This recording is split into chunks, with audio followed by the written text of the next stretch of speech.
Selamat malam semuanya. Kami dari kelompok 11 dengan program studi D3 Perpajakan, dosen pengampu Dr. Doroti Raula Haratua Panjaitan SEMSI dengan mata kuliah Pengantar Bisnis akan mempresentasikan hasil dari wawancara kami, yaitu tentang perusahaan umum. Dan kami mewawancarai perusahaan umum Damri Cabang Lampung.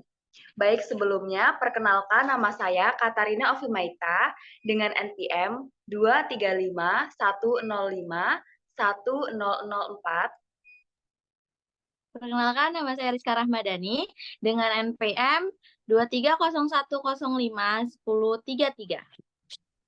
Perkenalkan, saya Naila Rizky Fadila dengan NPM 23010510014. Perkenalkan, nama saya Atira Salsabila dengan NPM 236105101. Perkenalkan, nama saya Daniel Pamungkas, NPM 23010510006. Baik, sebelumnya kami akan memperkenalkan terlebih dahulu apa itu Perum. Perum atau perusahaan umum adalah badan usaha yang didirikan oleh pemerintah untuk menjalankan kegiatan usaha yang bersifat umum dan strategis untuk kepentingan negara dan masyarakat.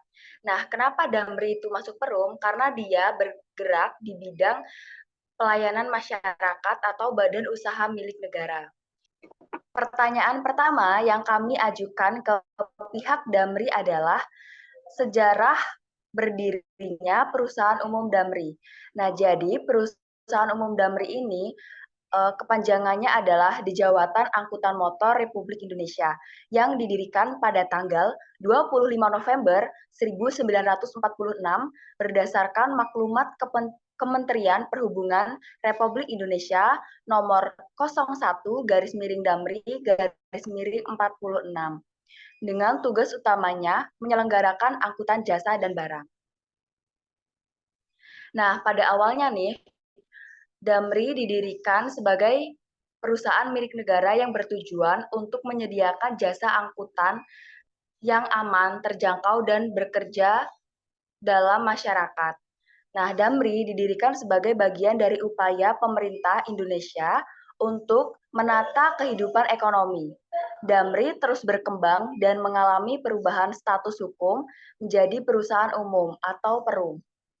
Damri berdasarkan peraturan pemerintah nomor 30 tanggal 29 September 1982. Saat ini Damri telah menjadi salah satu perusahaan transportasi terbesar di Indonesia dengan jaringan yang meliputi berbagai kota di negara Indonesia. Selanjutnya akan dibahas yaitu strategi pendirian Perum Damri.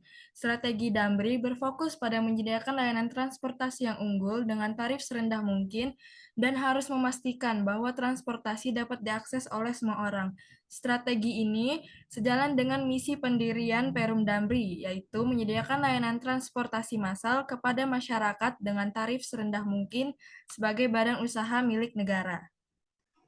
Pertanyaan yang ketiga adalah masalah yang pernah dihadapi oleh Damri. Permasalahan di trayek baru yang dirintis oleh perusahaan dan secara tidak langsung berpengaruh pada penumpang masih sangat sedikit. Seperti program terbaru yang dari perusahaan ini yaitu dari Jogja ke Lampung atau Lampung ke Jogja. Untuk yang selanjutnya, pertanyaan selanjutnya, untuk yang membedakan Perum Damri dengan perusahaan lain adalah Perum Damri merupakan badan usaha milik negara atau BUMN. Transportasi yang bergerak di bidang industri, angkatan bus, dan shuttle. Sebagai perusahaan umum yang merupakan salah satu jenis BUMN, seluruh modal Damri dimiliki oleh pemerintah. Untuk pertanyaan selanjutnya atau pertanyaan terakhir yaitu apakah perusahaan Damri memiliki kerjasama dengan perusahaan lainnya?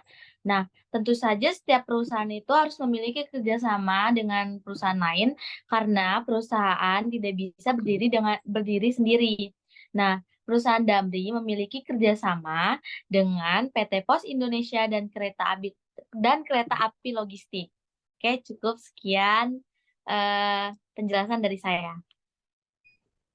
Baik, sekian presentasi dari kelompok kami. Semoga presentasi dari hasil wawancara kami ini bermanfaat dan dapat menambah wawasan teman-teman semua. Sekian dari kelompok kami ucapkan Selamat selamat malam. malam Selamat malam. dan sampai jumpa. Dah. Dadah. Dadah.